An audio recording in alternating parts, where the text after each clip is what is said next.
네, 반갑습니다. 기초까지 잘 들리나요? 네. 예, KBS 장명주 PD입니다.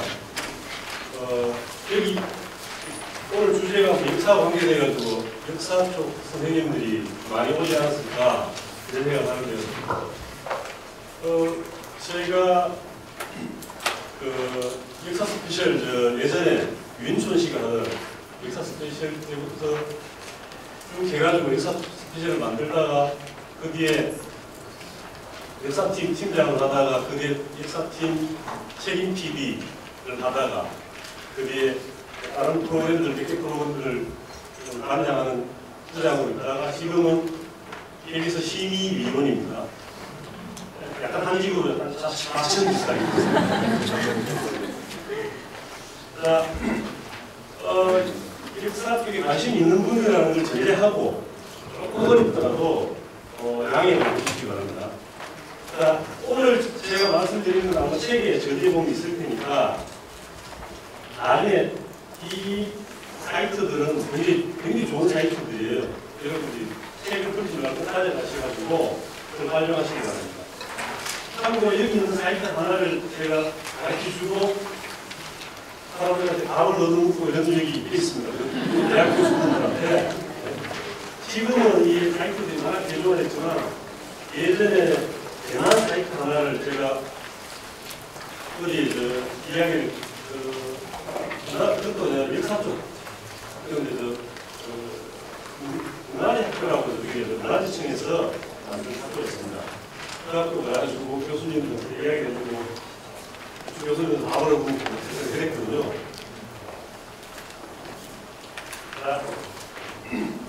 근데 여기 있는 이야기들이 사실은 여러분들 학교에서 일을 굉장히 그려줄 수도 있습니다. 자, 그리고 지금부터 제가 드리고 싶은 이야기는 역사가 2004년에 역사가 필수 과목에서 수능 필수에서 빠졌나요? 빠지고 아마 아직까지 안 들어갔죠. 2017년에 들어가나요? 자, 그 책임이 도대체 누구한테 있느냐? 저는 사실 학교에 있거든요. 학교 선생님들한테 그 책임이 있지 않느냐? 왜? 요즘은 어떻게 가르치는지 모르겠지만 제가 학교 다닐 때 역사만큼 재미가 없는 과목이 없었어요. 신전면 몇 년, 몇 년 외우는데 이게 굉장히 피곤한 과목이에요, 사실은. 그런데 제가 역사 스페셜을 만들면서 저는 역사를 좋아해서 역사 스페셜을 만든 게 아니고 이런 프로그램 중에 역사 프로그램 대전을 받아가지고 가는 바람에 어쩔 수 없이 역사 프로그램을 만들었어요. 역사 프로그램을 만들다 보니까 역사가 이게 재밌는 거였어 이런 느낌이 드는 거예요. 그렇다면 그동안 선생님들도 왜 대안을 그렇게 해주셨을까?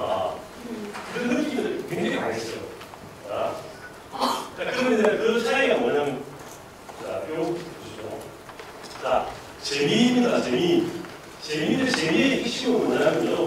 스토리가 없으면요.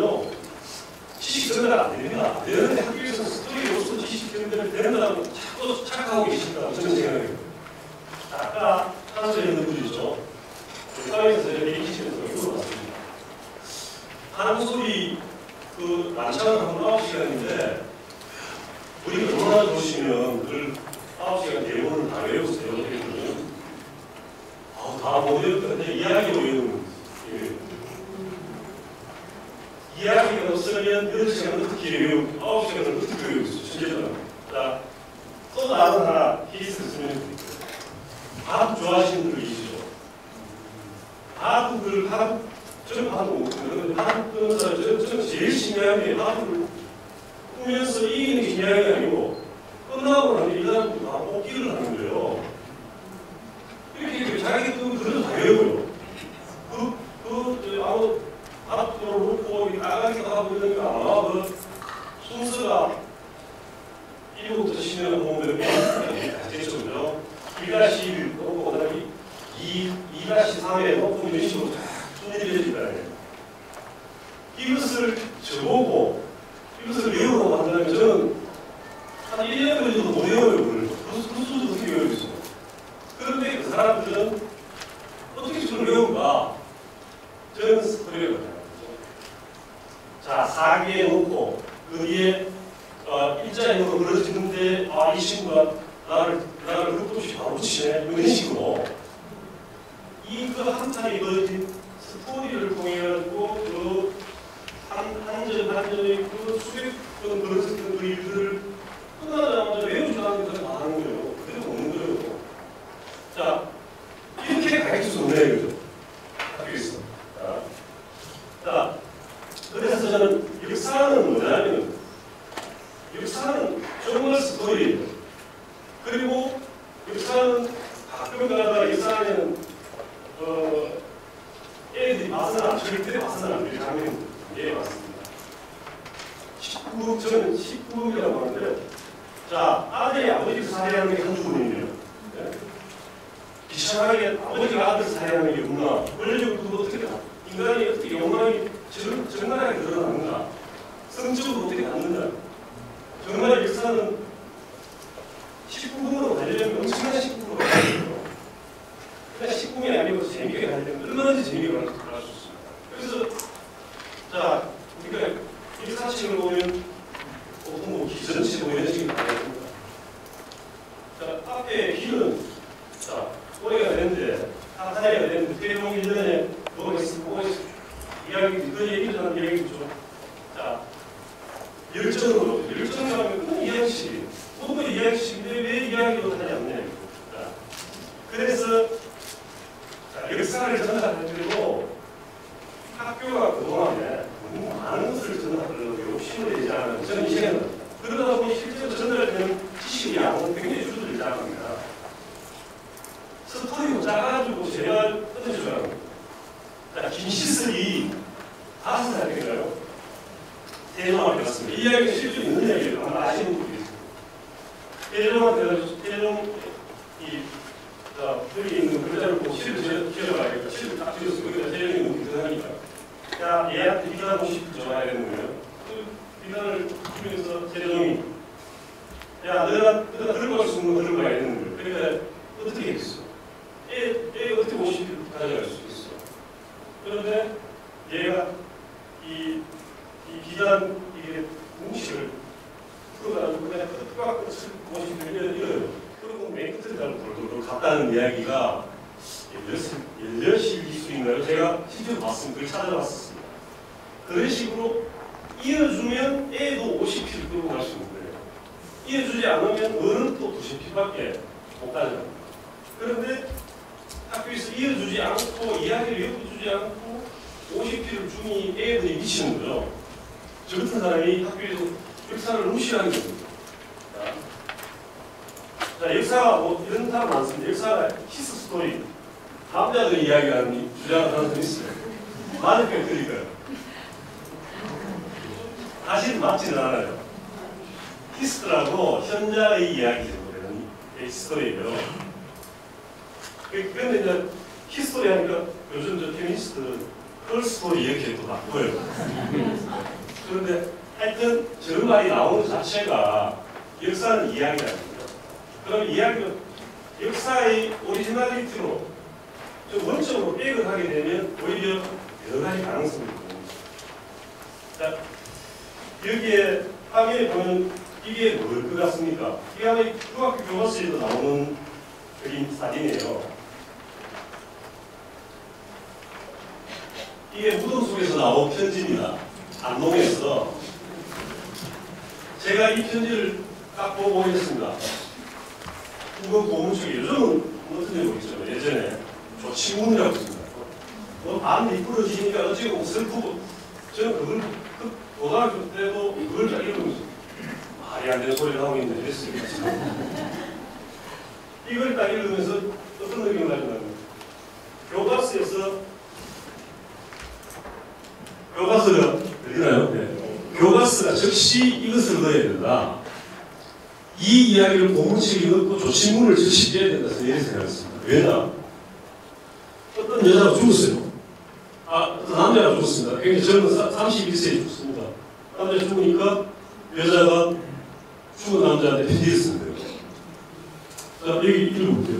자네 상해 날달에 어디로 돼? 둘이 머리 새도록 사자다가 같이 죽자 하시더니 어찌하여 이렇게. 근데 저는 이 길을 왜 이 여자가 남편한테 금방 잘해라고 했느냐 이것 때문에 제가 프로그램을 하나 만들었습니다. 사실은요.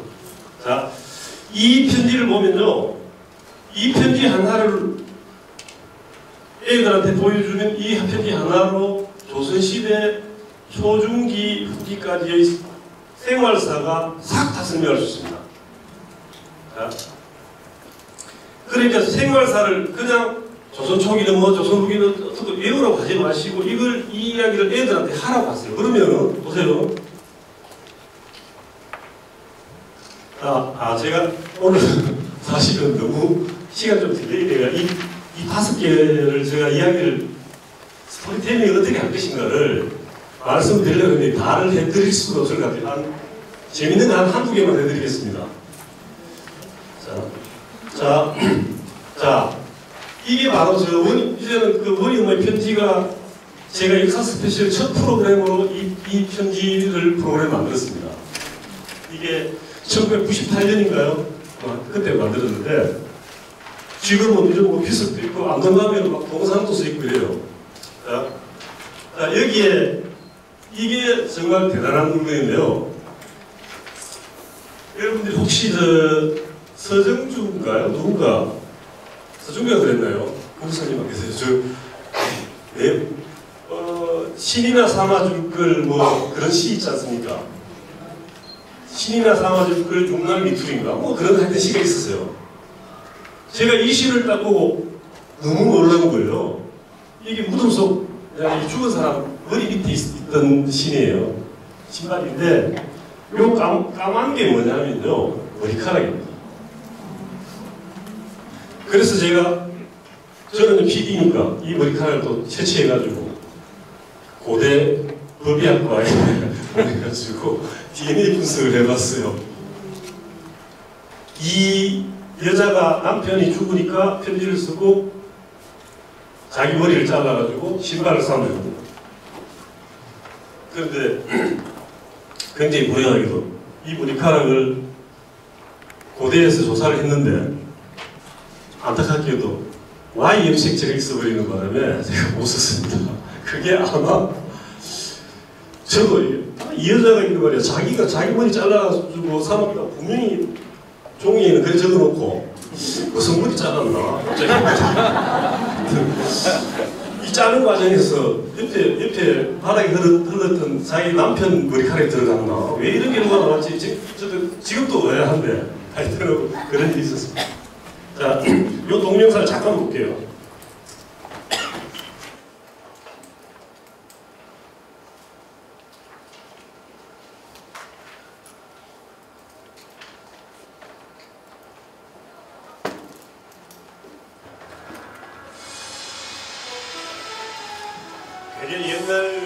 되게 옛날 있었을 것이죠.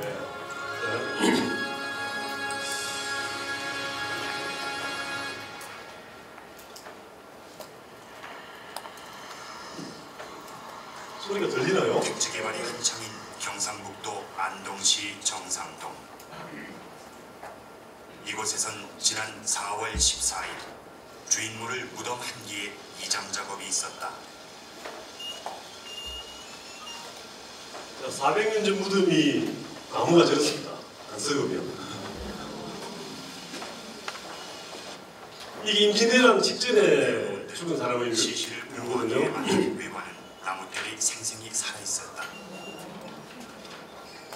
때문에 최근 조성된 무덤이 아닌가 추측되기도 했다.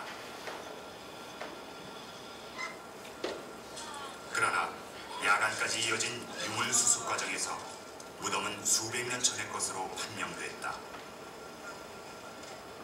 출토 유물이 그것을 입증하고 있었다.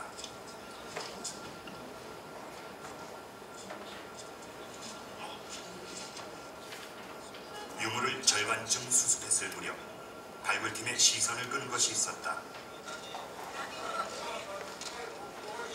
망자의 가슴을 덮고 있던 한지.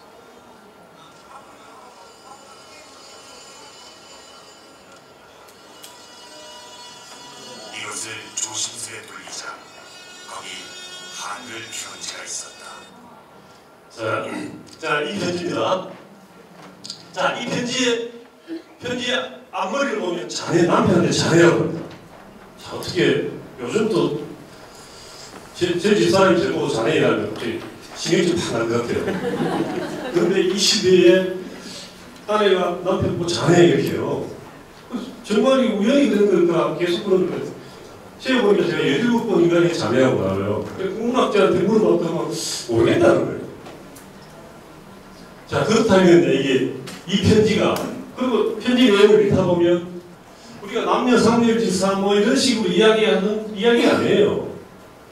당신 이불 속에서 내한테 이렇게 하자고 이야기하지 않느냐 이런 이야기예요. 굉장히 감성이 무지막지 풍부한 그런 편지입니다. 도대체 왜 그러냐?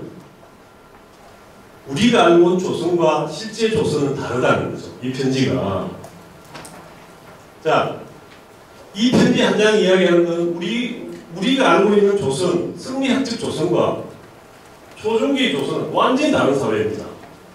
자, 그걸 이 편지가 입증하고 있는데요. 자,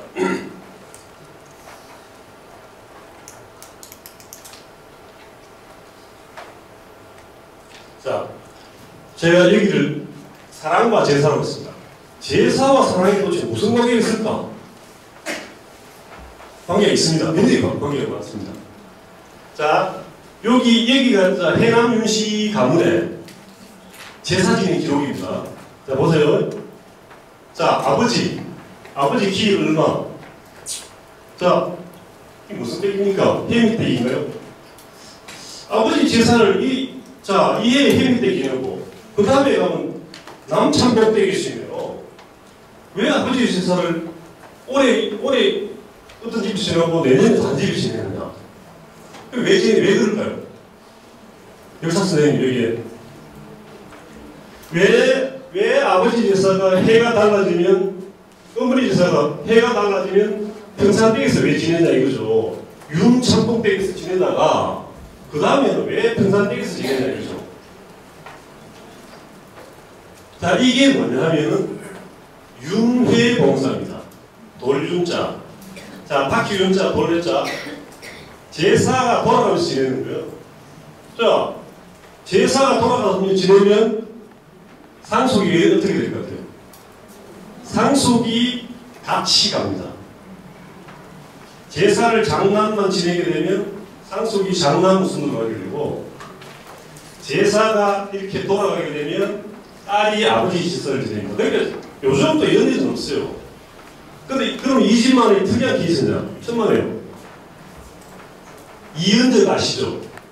자, 이은적은 웅녀 배양된 굉장한 승리학자입니다. 이황의 거의 스승비사잖아요. 제가 이은적 집에서 직접 찍은 겁니다. 이은적 집도 보면 조고가 조고 아니에요. 무슨 자인 때 계속 돌아갑니다. 제사 돌아가요. 그러면 상속도 아들, 딸 차이에 없는 균분 상속합니다. 자, 윤회봉사 있죠? 윤회봉사 제사를 돌아가면 지내니까 제사를 지내는 딸한테도 제사를 똑같이 합니다. 이것은 이의 군제기, 이이나 성리학자들도 다 마찬가지예요. 자, 그러는 이 재산 분배와 모든 이야기들이 우리가 알고 있는 조선시대도 바뀐 것은 언제? 학자들은 1700년이라고 이야기하는 사람이 가끔 있습니다. 그런데 그보다 더 늦습니다. 자, 우리는 전통적으로 우리 한국 사회는요, 자, 균분 상속제예요. 중국은 아들 상속제, 아들만 주고 딸은 안 줘요. 추가하면 안 줘요. 일본은 아들도 안 주고 일본은 장자한테만 줘요. 그래서 일본은 이 가업을 유지하는 몇백 년 가업을 유지하는 이런 집도 있는 거예요. 자, 우리가 알고 있는 우리 요즘 장자 상속 일본에서 옵니다. 사실은 승리학과 일본 풍습이 짬뽕돼가지고 지금처럼 강고한 장자 중심의 상속이 나온 것이지. 자, 이런 자료 앞에 저 편지 저 편지를 보다 보면 또 저 편지를 보다 보면 어떻게 이렇게 시아버지가 있는데 남편하고 속닥속닥 사랑을 속삭이는 정도로 할까? 왜 그런가? 여기에 이 균분상속, 윤회봉사 여기다 또 한 고리가 세 가지 고리가 한 고리가 돼 있습니다. 조선 초중기를 그 한 고리가 뭐냐? 뭘까요? 추측해 보세요. 되게 쉬운 고리예요.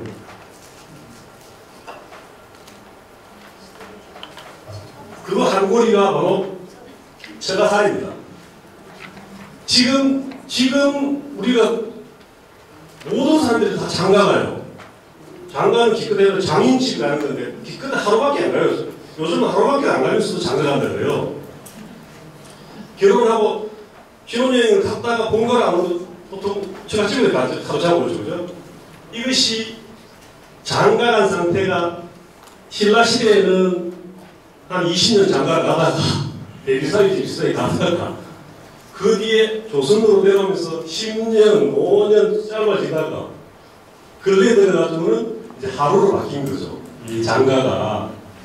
자, 그러니까 조선시대 여자들은요, 조선 초중기의 여자들은 자기 친정아버지, 친정어머니 밑에서 애한테 젖을 물리는 거예요.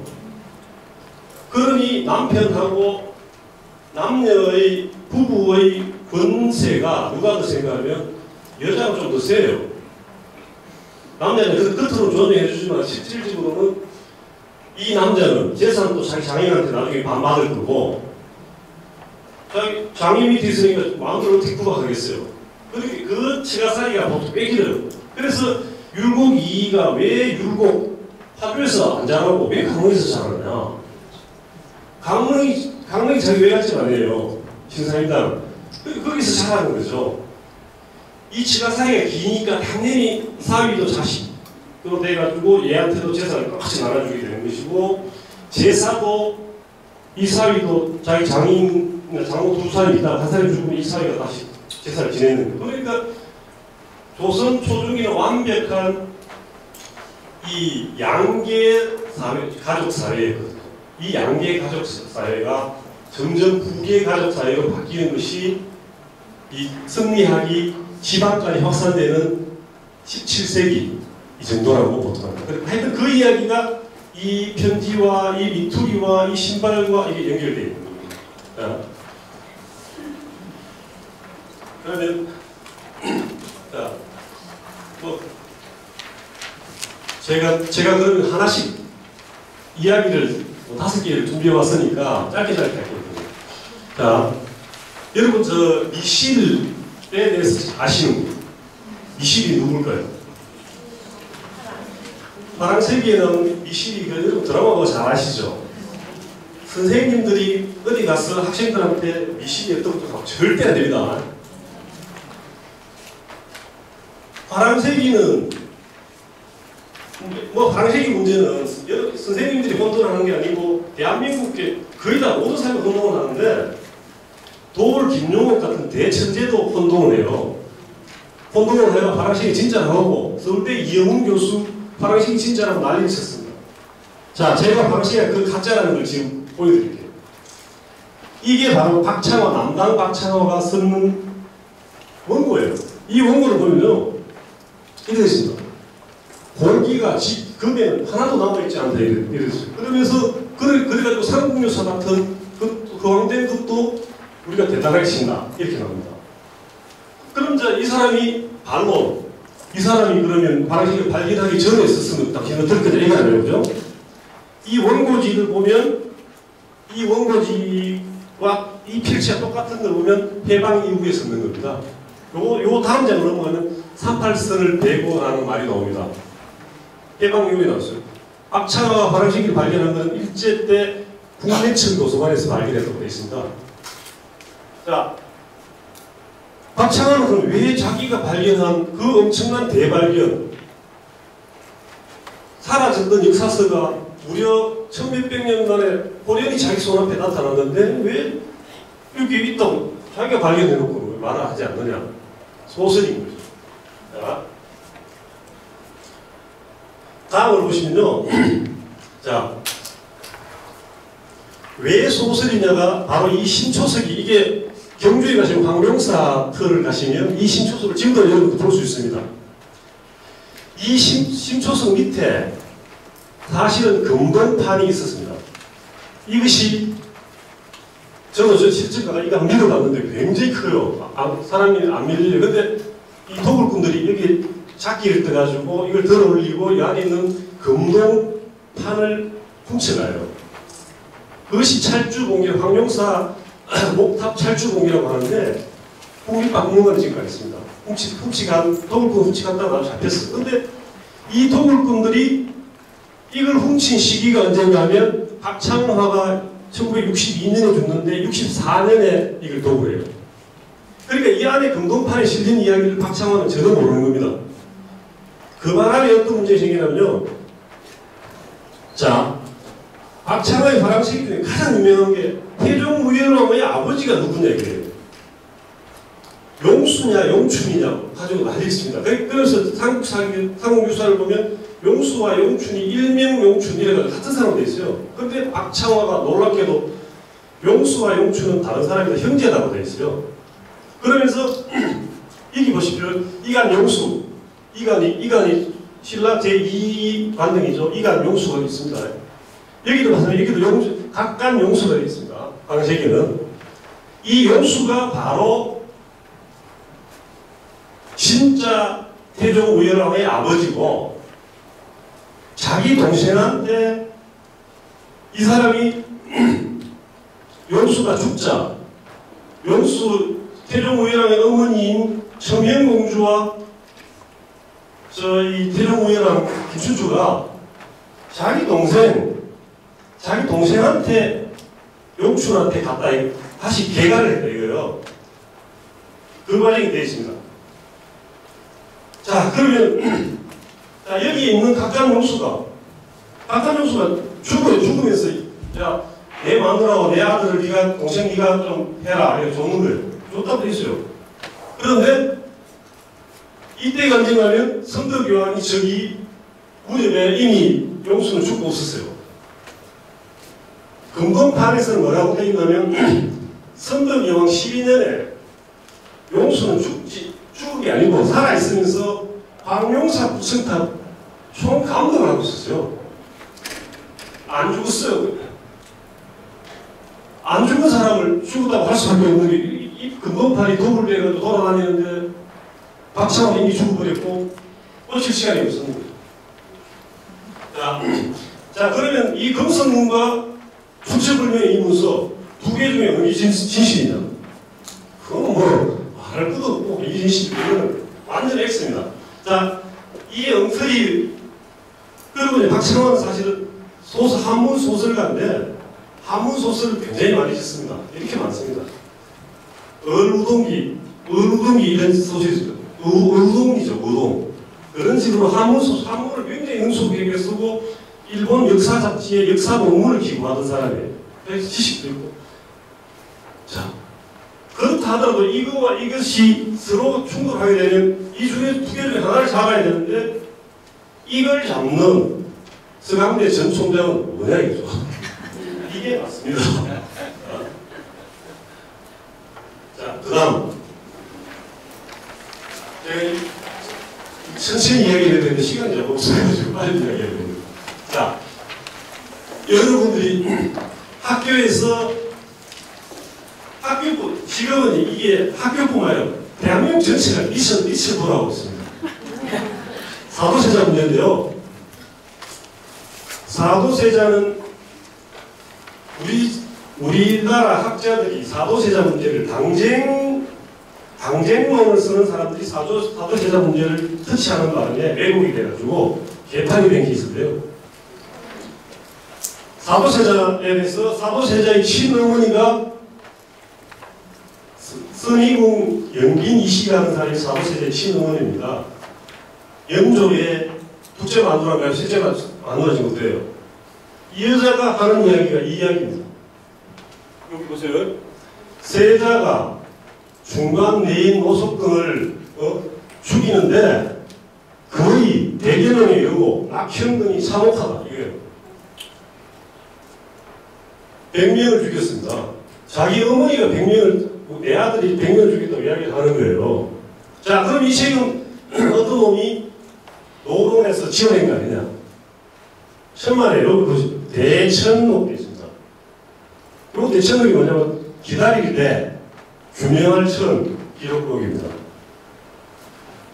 안동에 있는 세자 시강원에 있던 어떤 사람이 이런 거 절대 적지 마라 했는데도 불구하고 몰래 기록을 놓아놓고 갖고 있다가 정조가 등극을 하고 10년이 지났나요?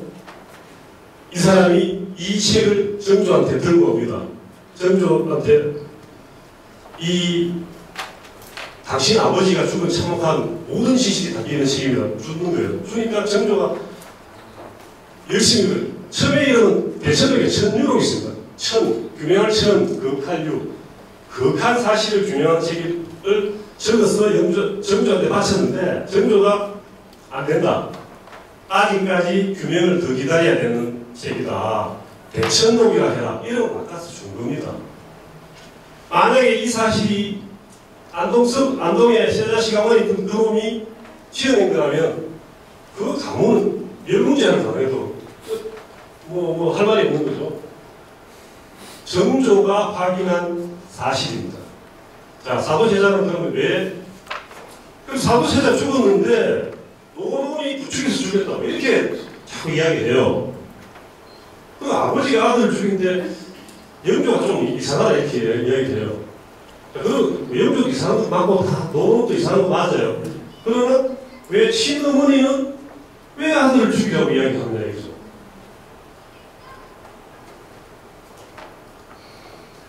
여기에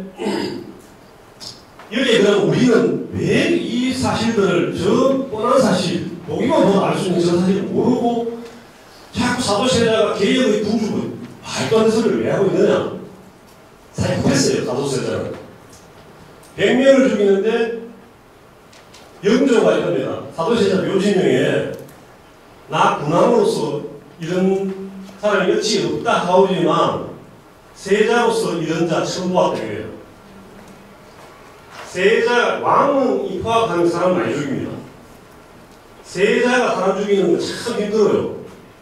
정식 세자 책봉된 사람이 사람을 100명 죽이는데 전쟁터 나가서 죽이는 게 아니고 밑에 있던 하인, 그 다음에 힘없는 궁녀 100명을 죽이게 되는데 그럼 왜 저 사실을 누구도 이야기하지 않냐 이거죠. 자, 왜 이야기하지 않을까요? 이렇게 돼 있습니다. 성대원 일기를 여러분들이 들어가 보시면 찢어져 나오고 없어요. 실제로 제가 다른 날짜 한번 성대원 찾아볼까요? 그럼 시간이 많이 걸리는데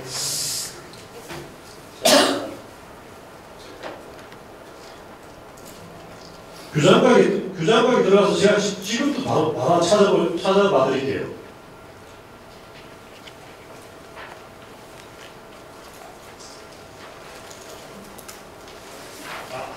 자, 내가 지금 규장각에 들어가서 자, 이 뒤주 속에 들어가기 한 달 전 기록을 딱 열어보면요. 여기는 아까 거기는 중간에 잠시 잘리지 않았죠. 두 장이 통째로 없습니다. 통째로 없으면 여기 다 찢어져 나갔어요. 근데 그거는 언제 찢었느냐? 도대체 누가 성대원 일기를 찢었느냐? 정조가 찢었습니다. 아들 정조가 아버지, 할아버지 영조한테 이거 좀 찢어줍시다. 저 할아버지 죽기 한 달 전에 설득을 해가지고 그날 밤에 바로 찢어가 세금정에서 다 씻었어요. 역사는 그렇게 사라진 겁니다. 자, 그러면 역사학자들은 찢어진 부분이 도대체 무슨 일이 있는지 찾아야 되는데 그걸 안 찾고 아들 정조는 이러죠. 우리 아버지는 어릴 때 머리가 너무 굉장히 좋았으면 소화가 좋고 누가 들어오면 어른이 들어오면 입에 밥 물고 있던 걸 뱉고 일었었다. 어디에 화성 행차를 가는데 이 말이 그 무밭을 밟으니까 그걸 불러가지고 일일이 다 물어줬다. 자기 아버지 행장이 그런 적 없습니다. 세상에 어느 미친놈이 우리 아버지가 사람 이렇게 죽이고 그런 기록을 쓸 사람은 없어요. 역사학자가 아들의 이야기를 그걸 사료로 100% 사료로 삼는 자체가 말이 안 되죠. 그죠? 지금 한국 사회가 그래 되기 때문에 드라마, 특히 사극 드라마, 영정조 사극 드라마 모두 다 그렇게 나가고 있는 거예요. 자, 그래서 학교에서라도 절대 사도세자 이야기가 나오면 애들 교육상 뭐 이런 거 별로 안 좋으니까 이야기를 안 했으면 안 했지. 거짓말하는 죄는 짓지 마시라는 거죠.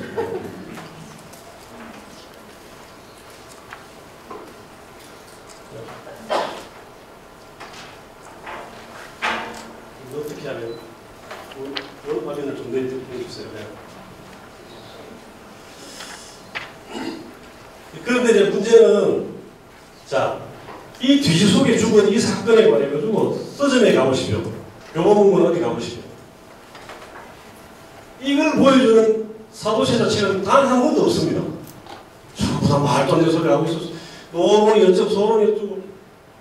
노론이든 소론이든 관계없이 아니 자기가 직접 놓은 어머니가 왜 아들을 왜 죽이자 했는지를 알아야 될 거 아니에요. 어머니가 뭐 영빈이 씨가 사도세자의 친어머니는 사도세자 죽고 나서 2년인가 지나서 그냥 죽어버려요. 뭐 노론도 없고 이 여자는 뭐 큰 그 가문적인 배경도 없어요. 자기 아들 죽인다고 해서 어디 뭐 이익 때문에 하나도 없는 사람이 왜 죽이자 했는데 자 이런 부분들을 이야기하고 여기 빠진 부분들을 이야기를 채우게 나가게 되면 사도세자는 이겁니다. 사도세자는 근친상간의 혐의까지 존재한다는 학자들이 있습니다. 근친상간의 혐의까지 있으면서 자기 아버지를 죽이려고 마지막 날에 창덕궁 개궁원을 해가지고 자기 아버지가 영조가 어디 살았냐면 지금 경복궁 옆에 경희궁터가 있어요. 지금 경복궁이 없지만 그게 아파트가 경희궁의 아침 이런 아파트에 있어요. 창덕궁 개궁원으로 해가지고 사람을 끌고 경희궁으로 가다가 10몇 명 끌고 가다가 돌아와요. 왜? 영조를 성수치려고. 뭐 이런 이게 19금입니다. 요즘 저 롯데 사태 보면 아시죠? 차남 아버지 잘라버리잖아요, 그죠? 그거보다 훨씬 심하죠. 그리고 실제로 사도세자와 영조가 죽기 1년 전에 보면요, 안 만난 기간이 8개월 됩니다. 8개월 동안 자기 아버지한테 인사를 안 해요. 뭐 하여튼 그런 상황이 지속된 거지 그걸 그런 거는 설명 안 하고 그거 다 빼먹고 노론이 어쩌고 소론이 또 그 아주 질라전 분석들이죠. 자 그래서 자 이 부분 사도세자가 100명을 죽였다는 수많은 실록에도 100명은 안 나오지만 실록에도 보면 세어보면 실록에서 사도세자 죽인 사람 숫자가 한 30명인데요. 구체적으로 검색됩니다. 그리고 한종록을 보면 사람을 죽인 게 하루에도 서너 썰 전했다 이래 됩니다. 뭐 하여튼 그 사람 죽인 건 사실이에요. 그러니까 사람 죽인 오늘날에 만약에 사도세자가 있다. 용납될 수 있을 것이냐? 불가능합니다. 그런데 드라마 보는 모든 사람들은 사도세자를 다 용납해요. 굉장히 이상한 현상이죠. 자,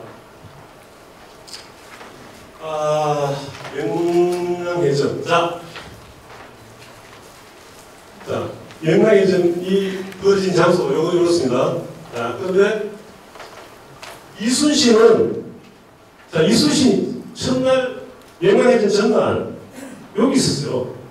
여기 있다가, 밤에 배를 쫙 끌고, 여기서 양면으로 돼 있는데 저 속에 들어가 있었어요. 저기가 우수영 자리거든요. 여기는 벽파진입니다. 자, 저기 있다가 새벽 6시에 적군들이 몰려오는 걸 보고 보니까 바다로 나갑니다. 앞에 나갔겠죠. 진도대교 있는 쪽에 갔겠죠. 전쟁을 합니다. 자, 여기가 영화에서는 330층이라는데 그건 완전히 뻥이고요. 130층입니다. 외국 130층이 왔습니다. 우리 배 12층이 하는데 그것도 뻥이고요. 13층입니다. 왜 제가 다행히 뻥이라고 하냐면 이 사건의 모든 정황, 모든 증거는 어디서 나와야 되냐면 이순신이 일기 난중일기에서 나오냐 또 난중일기는 개인일기라서 왜곡될 수 있어. 이순신이 선조에게 올린 장계가 있습니다. 장계에서 어떤 사상 공을 거짓으로 올려가지고 얼마나 문제가 많습니까? 심각해집니다. 이 장계에 명백하게 130여 척, 우리배 13척, 초탐선 24척, 초탐선은 정탐선입니다. 그러니까 일반 나무에 비슷한 거죠. 자, 이렇게 설정을 했습니다. 자, 그런데 모든 사람들은 이 난중이 이 명랑해전이 어디서 벌어졌냐고 이야기하면 다들 여기지 이래 된다고요. 명량이지, 명랑해전이니까. 이순신의 장계를 듣고 굉장히 이상한 일을 했어요. 자, 이게 이순신 장계입니다. 자, 보십시오. 적선 130여 척 나오지 않습니까? 자, 이순신 장계를 보면요. 쫙 나가다가 진도 벽파정 전량에서 적과 함께 사업하는 거예요. 명랑이 아니에요. 우수영 앞바다 아니고 벽파정 앞바다로 그 전날 잡던 곳으로 빼게 온 거예요. 왜 이럴까요? 왜 이순신은 명랑에서 이겨놓고 벽파정 앞바다에서 이겼다고 장애를 올렸을까요?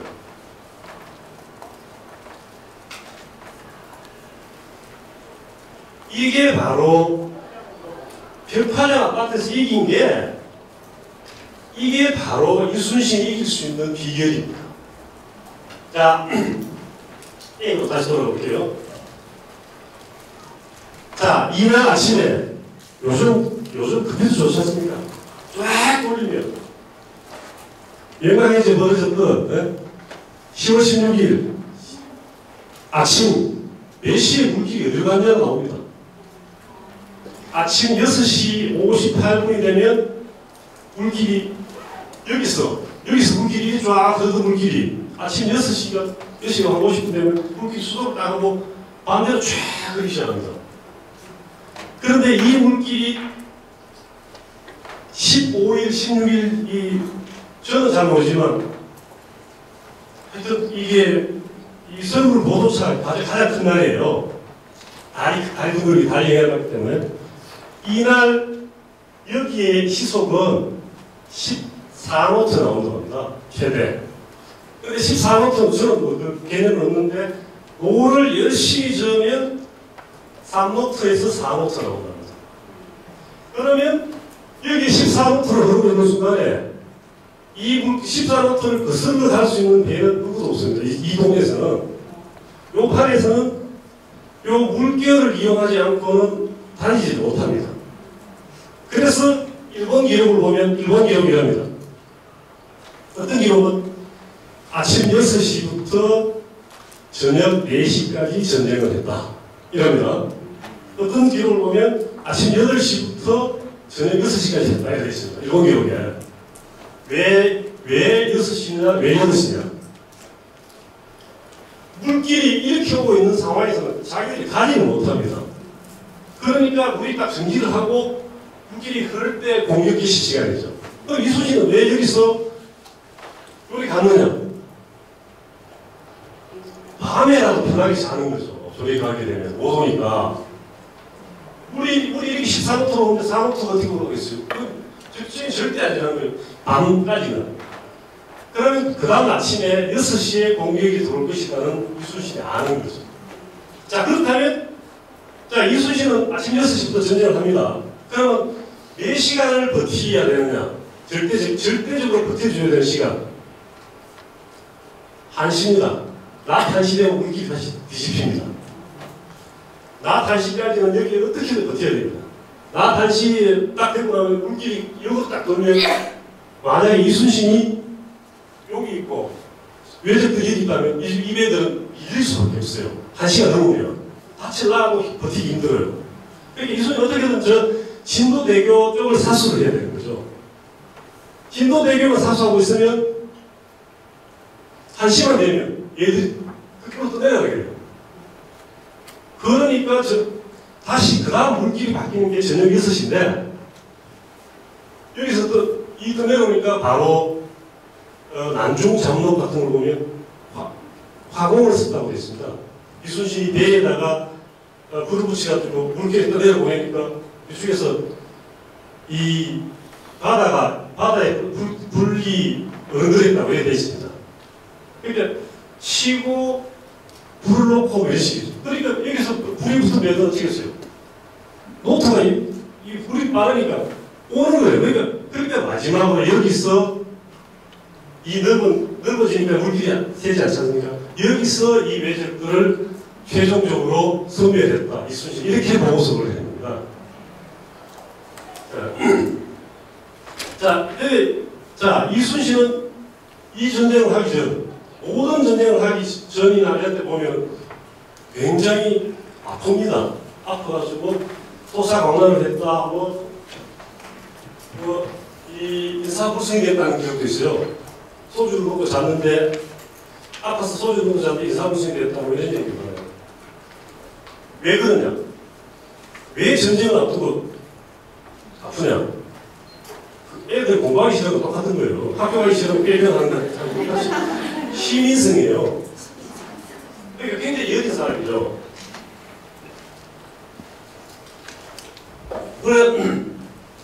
그래 이순신을 보면 하고 전쟁 때는 안 아파요. 전쟁이 끝나고 일주일 지나면 다시 또 아픈 거고. 자, 이 아픈 게 이순신을 보면 전체적으로 굉장히 좀스럽다는 느낌이 나중에 읽으면 느낌이 나오는데 이 좀스러움의 위대함이에요. 자, 손자병법을 이순신은 손자병법의 신봉자인데 부인이 아니에요. 멍균같이 나를 따라라 자기 멋있는 사람이 아니에요. 이순신은 굉장히 병법을 보고 꼼꼼하고 이런 사람인데 병법에 손자병법에 굉장히 큰 것 중에 하나가 있습니다. 염려로서 이후 이랬어요. 염려를 가지고 염려하지 않는 자를 기다리는 자 성 이렇게 있습니다. 염려를 하면서 염려하지 않는 자를 기다리는 자는 전쟁에서 승리한다. 승리하게 되겠죠, 이순신이. 그런데 이제 이 전쟁은 굉장히 기이한 전쟁인데 손자병법의 절대 신봉자인 이순신이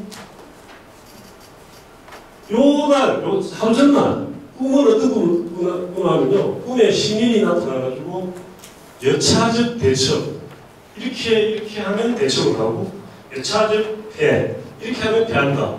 말해줬대요. 저는 나중에 이 구절을 읽으면서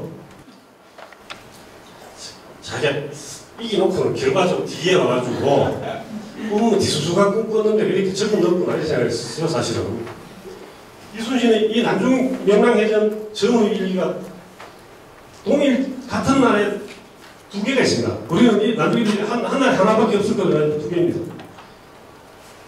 첫째 일기에 보면 꿈이 이상했다. 한산 대첩 때와 비슷했다. 이렇게 돼 있고 두 번째 일기를 보면 여차여차하면 이기고 여차하면 진다고 이렇게 이 명랑해전 전날 일기가 그래 보면 두 종류가 다른데 미묘하게 같아요. 뭡니까? 염려하는 자한테 힘이 내리는 거예요. 그래 이제 이날 전쟁을 쭉 했죠. 여기에는 적의 숫자는 우리는 130이죠. 그러면 10대 1이죠. 손자병법에 10대 1이면 어떻게 하라는 구절이 구체적으로 나와 있습니다. 10대 1이면 어떻게 해야 될까요? 제가 못 해가지고 10적 위지 10배면 그놈을 포위해라. 싸우지도 말고 그냥 포위만 해가 잡아버려라. 10배면 자 5배면 5적 공지 우리 숫자가 5배고 저게 5분 1이면 그냥 막 쳐버려라. 고민하지 말고 전술도 때려버려서 막 때려버려라. 배적 군지 우리가 쪽수가 배면 얘들을 반반씩 나눠가서 조져라. 우리가 적으면 대등하면 죽기를 각오하고 싸워라. 적으면 도망갈 수 있어야 된다 했습니다. 도망을 가야 되는 여기서 도망을 가야 되는 가지 붙으면 몰살할 10배인데 그러니 도망을 갈 것이냐 말 것이냐 가지고 이순신이 알은 거죠. 자, 그리고 이날 전쟁이 끝났습니다. 6시가 되면 전쟁이 끝나는데 7시쯤 되면 물길이 다시 쫙 흘러요. 이순신이 영남해전 끝난 이날 어디서 잤을까요? 그랬습니다. 전쟁이 끝나고 건너편으로 진을 옮겼다. 그런데 이 바람이 불고 이래가지고 진을 당사도로 옮겼대야 되죠. 네이버 지도에서 당사도를 쳐보면 저 목포 앞입니다. 여기서 40km요. 하룻밤에 40km를 가려면 노를 저으면 정말 죽도 져야 됩니다. 물 타고 바로 뺀 거죠. 이래가지고 어떤 사람들은 이순신이 도망갔다 하지만 도망은 가면 몸살인데. 그래서 이순신이 또 이 전쟁은 명나해전 1기 마지막을 딱 보면 천행 이렇게 적었어요.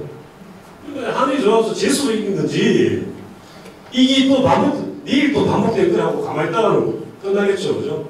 그래서 이 전쟁 자체가 굉장히 기이하게 이루어진 전쟁인데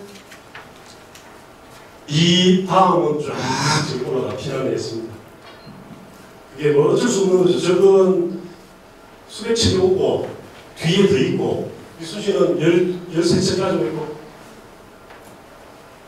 시간이 다 됐군요. 정말 안타까운데 제가 딱 빼고 다시 요 일기를 이순신의 일기를 한번 보여드릴게요. 이걸 사람들이 번역자들이 번역을 잘 안 하고 있는 부분인데 이순신이 이 명나라에서 혼자 딱 나가 싸워요. 돌격하라 해서 딱 갔는데 대장선만 싸우고 있는 거예요.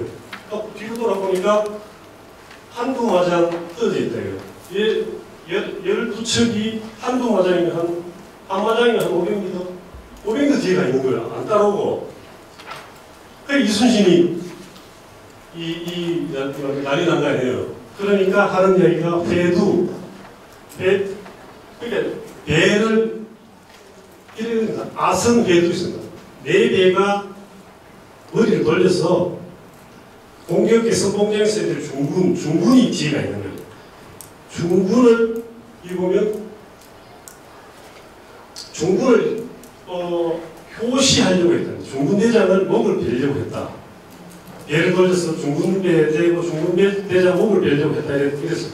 그런데 배를 돌리면 어떤 상태가 벌어지냐면 적선은 가까이 다가오고 우리 배는 이제 가나보다 이거 더 빼는 거예요. 그러니까 사태가 낭패 이런 때가 있죠. 너무 답답한 거예요. 그러니까 이순신이 했잖아요. 깃발을 갖다 올려가지고 중군배를 딱 찍어서 중군배를 딱 세워요. 세우고 그 다음에 소용이라고 오라 깃발 두 개를 딱 세우니까 이건 분명한 명령이 떨어지기 때문에 얘는 이제 중군 얘는 살아도 이제 오지 않으면 명령불복종으로 그래서 참수당할 죽게 있어요. 그러니까 어차피 죽어요. 중군은. 근데 오니까 이순신이 이렇게 대전에서 내가 직접 말했다 이렇게 됐습니다. 이거 보면 이해합니다. 내가 직접 말했다.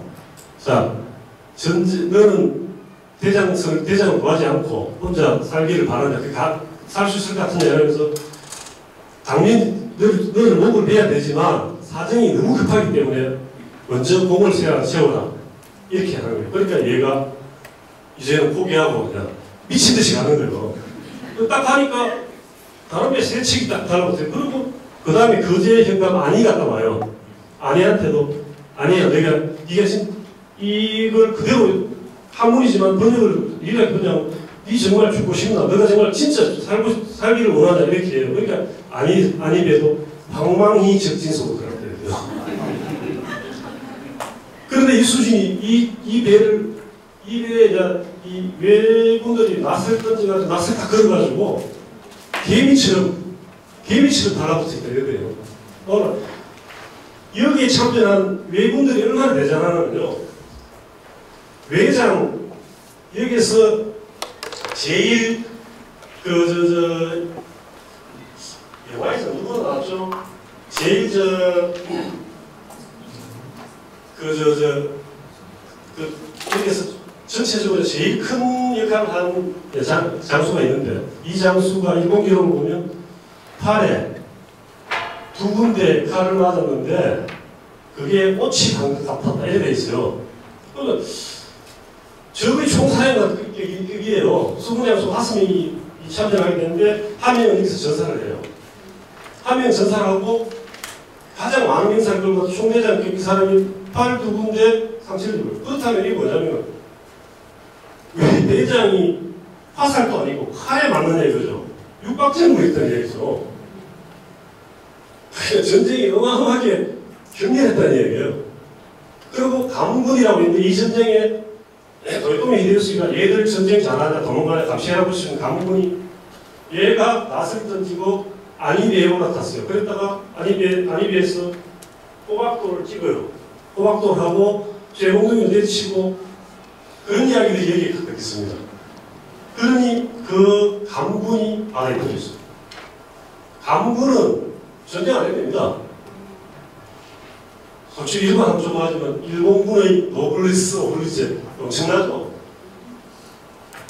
걔들을 하고 싸워서 이겼으니 더 대단한 것이죠. 자, 그 다음에 빨리 넘어가겠습니다.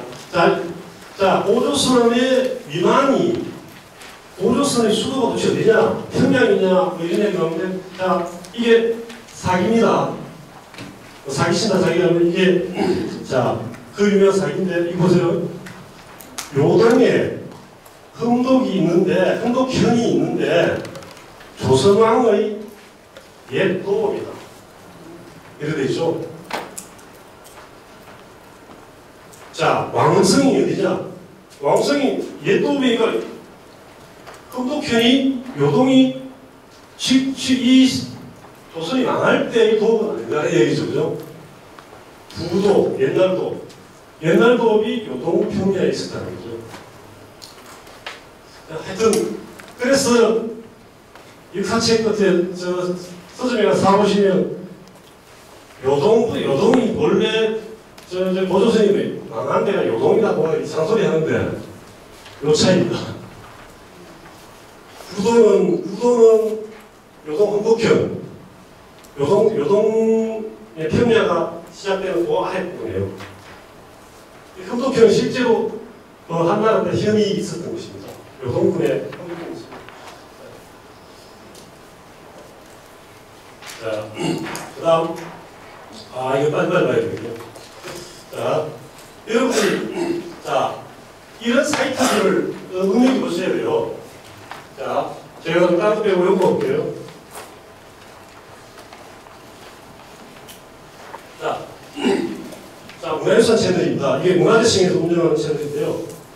자, 만약에 학교에서 역사를 가르치는 분이라면 반드시 적기 찾아야 됩니다. 보세요. 제가 여기서 아무거나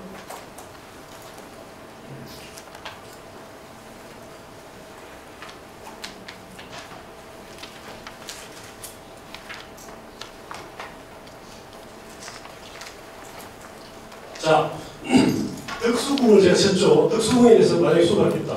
보세요. 중명전 덕수궁으로 돌아오다 7분 다큐 최첨단. 보세요. 수업 자료가 이 정도입니다. 그런데 문제는 이것을 다운로드를 받아가지고 애들한테 보여주면 돼요. USB 넣어가지고. 다운로드도 굉장히 고화질로 다 다운로드 받을 수 있습니다. 자, 그러면 동영상이 귀찮다 이러면 밑에 사진을 이거 쓰세요. 쓰시면서 수업을 하세요. 자, 덕수궁 하나에 이렇게 많습니다. 다른 데 가면 참덕궁 더 많아요.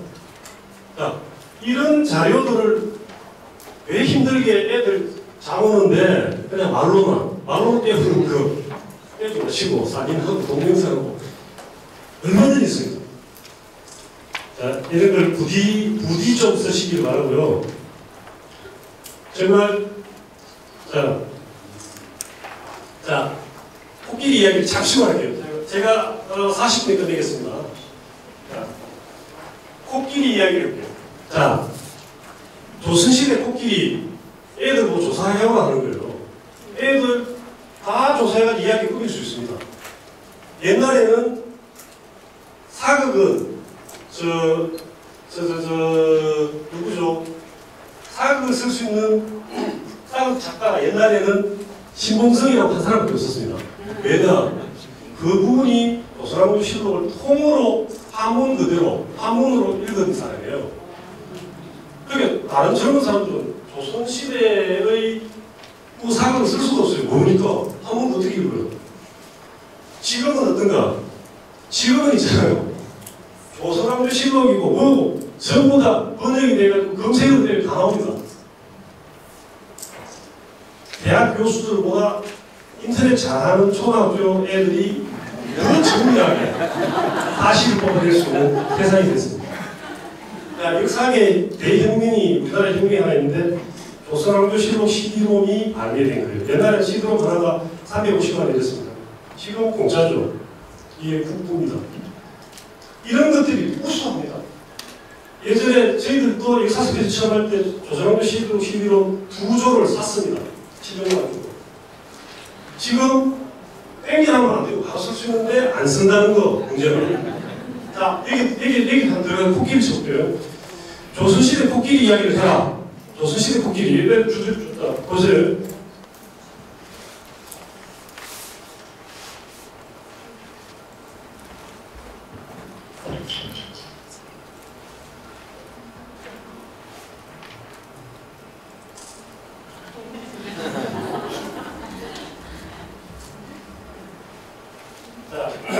코끼리 치는요.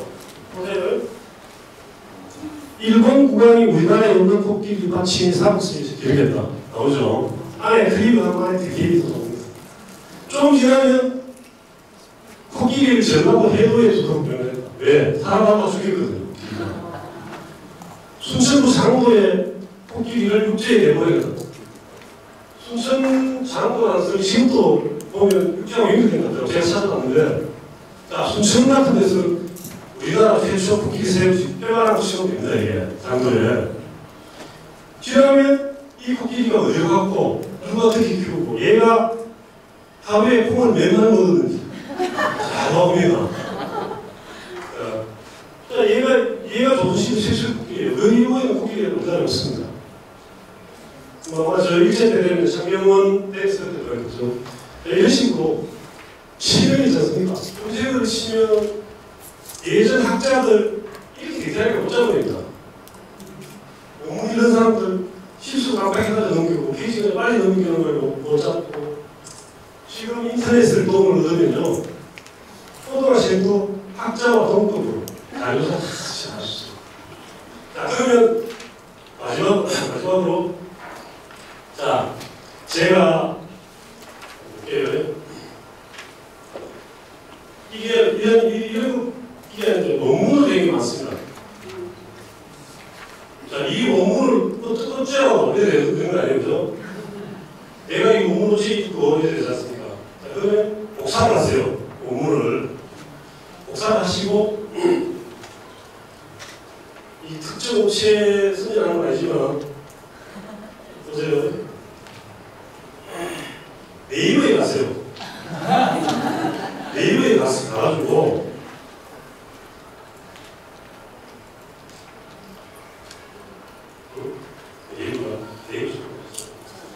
네이버에 가시면 복사란들 붙여넣기를 하고 컨트롤-C, 컨트롤-V 뭐에 아시죠? 해가지고 엔터를 딱 치세요. 치면 네이버에서 저 긴장을 쭉 다 찾아줘요. 그거에. 그러면 옆에 있는 걸 졸졸졸 따라 읽으면 돼요. 동사, 목적 순서 바꾸고.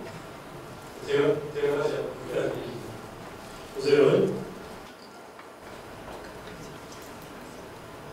여기서 아까 제가 복사했던 거를 됐죠? 여기서 검색에 엔터를 칩니다.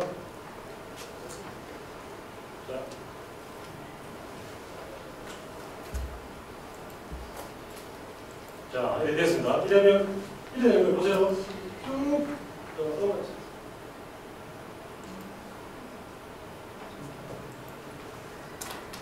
이렇게 쭉 찾아줬죠, 그죠? 자, 그러면 번역을 어떻게 하느냐? 이렇게 하세요, 번역. 전사, 흥상, 사신을 보내기는 아니에요. 사신을 보내서 코끼리를 바쳤다.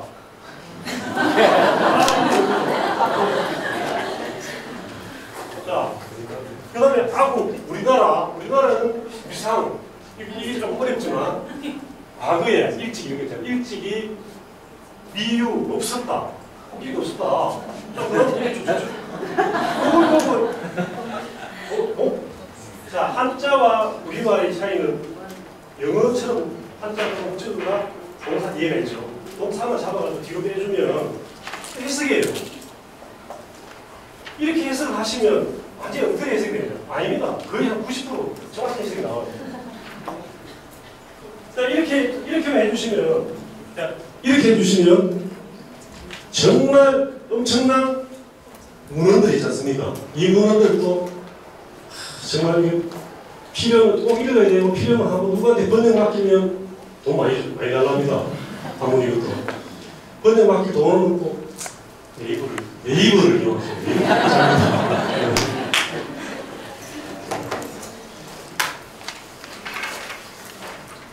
제가 그럼 5분만 더 써도 괜찮을까요? 네.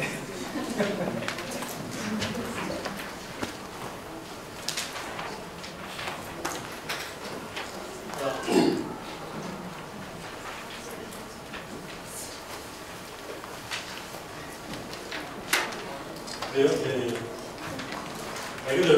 제가 학교 다닐 때 가장 싫은 게 시간 끝났는데 선생님 준비하고 계속 이야기하면 미쳐버리겠더라고요. 그것 때문에 제가 이 사전 강의를 하는 겁니다.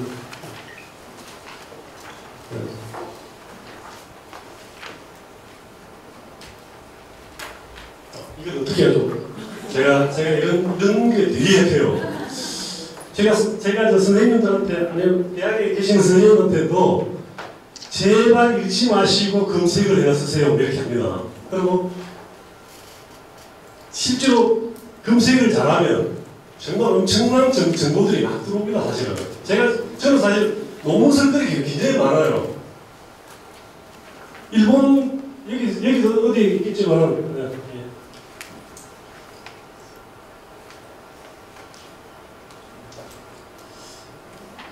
자, 이렇게 고전 번역원이라는 데가 있는데, 여기에서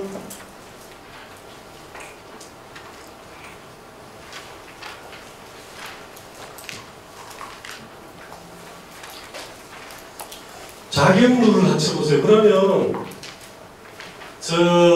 아마 고궁박물관에 자격문과 보건대가 있을 텐데 그거 10m 들었다. 가만히 혼자 실록을 보시면 있죠. 자격문 나도 만들겠는데 이렇게 됩니다. 그 정도로 디테일하게 붓은 몇 촌 몇 푼 어디로 흘러가고 숟가락이 어디서 받쳐주고 이런 얘기 쫙 있습니다. 자, 그러니까 자, 신정동 유지신문 한번 볼까요? 수많은 문헌들이 있어요. 하여튼하고 이런데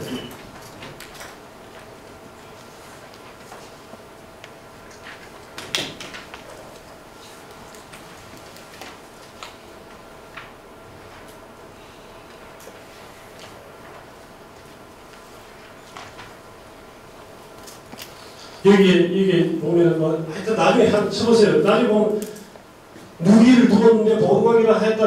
동쪽 최하 2층으로 된자리를 설치하고 막 쳐주고 막 구구절절 다 했습니다.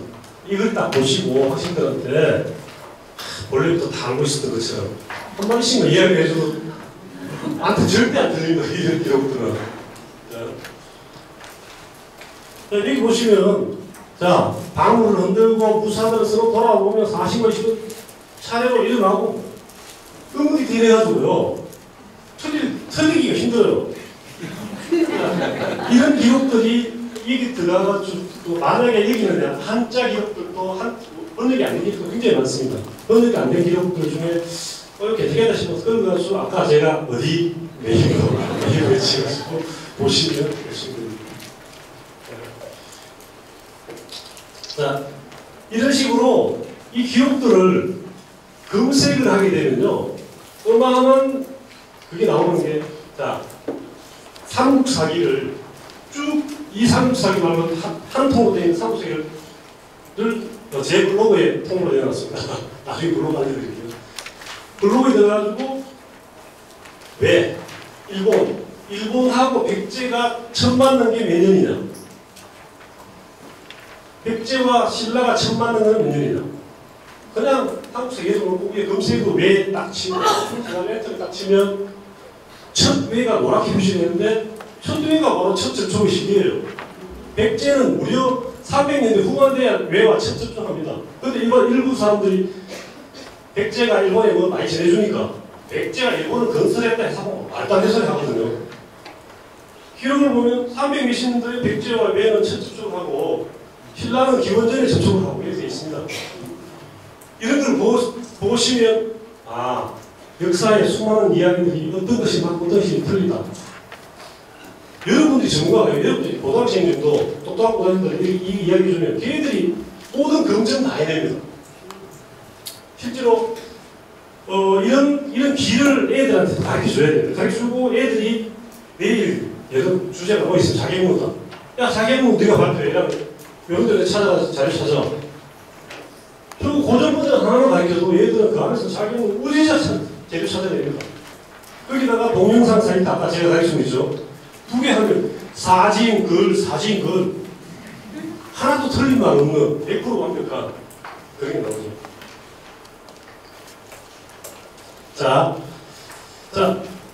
제가 참고로 제가 우리 국립국어원의 국어대사전 여기에 대해서 굉장히 불만이 많습니다. KBS 아나운서들이 우리말 이렇게 하면서 이렇게 붙여놔요. 그러면서 언제 한번 보니까 세모 해 저물 때 연말 있지 않습니까? 세모 이러고 세 밑으로 순화 일어나는 거예요. 세모를 쓰지 말라는 거예요. 그럼 밑에 가면 일본식 한자 일어나는 거예요. 그래서 내가 아나운서에 전화해가지고 아니 세모를 왜 쓰면 안 되냐고 그랬거든요. 그러니까 그 일본식 한자는 안 됩니다 이러는 거예요. 써도 된다 이랬거든요. 그러니까 거기서 굉장히 귀찮아하는 거예요. 그래서 국어대사전에 그렇게 다시 이해했어요 이러더라고요. 국어대사전에 가보니까 진짜 그렇게 돼 있는 거예요. 자 여러분들 앞에 아까 고전 번역이든 어디든지 들어가시고 한자 세모를 쳐보세요. 중국 사이트 간에 세모를 쳐보시면요 200이 세모에 대해서 시를 써버렸어요. 시 제목이 세모입니다. 200이 언제 일본 갔다 그 일본식 한자를 말이 안 되는 얘기 아니에요. 자, 그 다음에 흉노왕을 선우라 해야 합니다. 근데 단우라 이런 거 큰일 납니다. 선우입니다. 선우의 부인을 이 앞에 알자 비슷한데 우리가 알지 하는 거 있지 않습니까? 그 알자인데 그게 영어도 읽히고 이래요. 연시, 성시할 때 시적을 놨어요. 연시 이래 되죠. 국립국어원에 표준국어대사에 들어가면 연시 치면 흉노왕의 안에 되어 있습니다. 큰일 납니다. 연지입니다. 연지. 왜 제가 그 연지라고 하냐면 요건 약간 전문가들 수준이 많이 올라온 건데 자치통감이 들어가지고요. 자치통감 제 검색 사이트 들어가지고 연시를 치고 엔터를 딱 치보면 자치통감에서 바로 가로 열고 시는 이때는 지로 일어나고 있습니다. 왜? 흉노이기 때문에. 그래서 연지로 일어나야지 연시로 일어나면 안 된다는 거예요. 우리가 잘 아는 계필하력, 걸필하력 아시는 분? 계필하력이나 걸필하력. 여러분 아셔야 됩니다. 이 사람이 우리가 수단지자가 때 와가지고 픽픽한 공무원 시험 사람이고 우리 보고장 부사도 무시 죽인 사람인데 상을 보면 계필하력이라고 합니다. 2층입니다. 자치통합 들어가가지고 계필하력 나오는데 가로 읽고 계자에 걸헐번이랬습니다. 뭐 반절법으로 한자 이런 거 아시는 분 계시죠? 걸로 읽으라고 적어놨습니다. 그런데 우리 국어대사는 가보면 계필하력이 있어요. 자, 이런 사이트를 알고 계시면 여러분들도 국어대사라고 맞짱 떠가지고 이깁니다. 정말입니다. 국어대사라고 국립국어의 대사자로 맞짱뜨가 이길 수 있는 게 바로 이런 사이트의 힘입니다. 옛날 같으면 자식통합을 처음부터 다 읽은 사람만 그 이야기를 하고 다 읽고 외운 사람만 이야기를 할 수 있었는데 지금은 한 고등학생이 똑똑하고 딱 잡아도 몇 번 찾아봐야 얘가 국립국어를 이깁니다. 그런 세상이 바뀌었어요. 학문이 이 인터넷으로 민주화돼 버렸어요. 자, 그런데 여러분들이 이제 당연히 학교에 계신 분들이 이 기세를 타야죠. 자, 제가 하나 정말 기가 막힌 이게 좀 아까워가지고 요거 보여드리고 끝낼게요. 자, 우리 교과서에 아마 이렇게 가르치신 분들이 있을 겁니다. 저도 연락을 해왔어요. 자, 이승만이 1905년도에 미국의 시어도르 루즈벨트 대통령을 만납니다. 황제의 민사입니다. 황제의 민사로 교수 독립을 건의하기 위해서 만납니다. 자, 놀라운 팩트를 볼까요?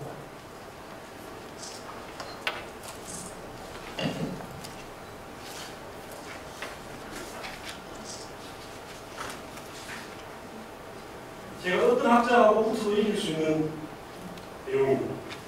네.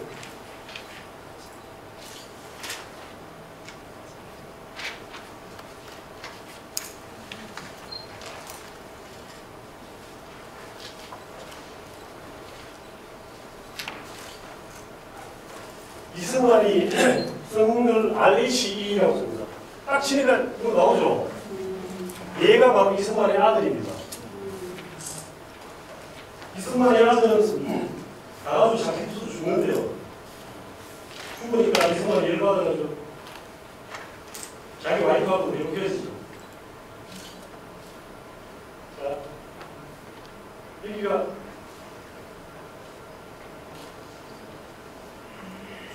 미국 시민인 이승만과 그 아들입니다. 자, 이게 중요한 게 아니고, 자, 보세요. 자, 여기에서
자, 코리안이 어필했다는 이야기죠.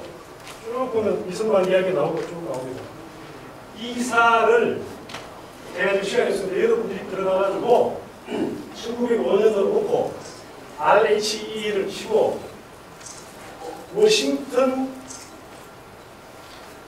타임즈지를 클릭했어요.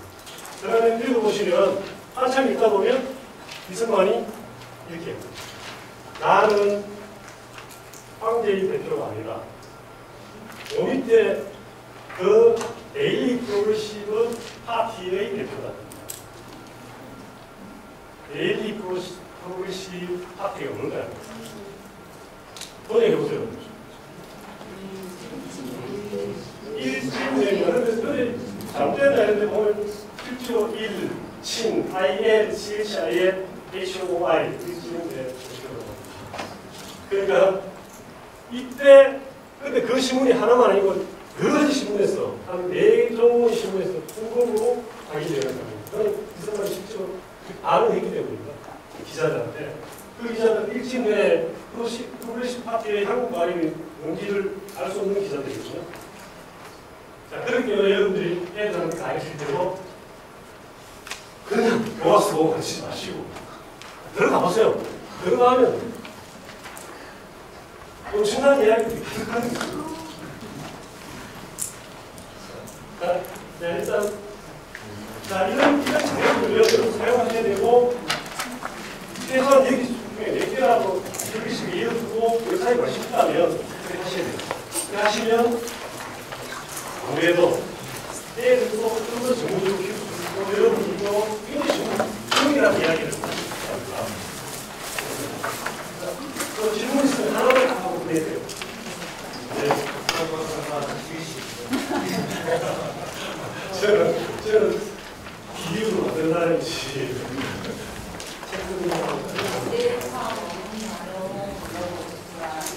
예, 그 제목. 예.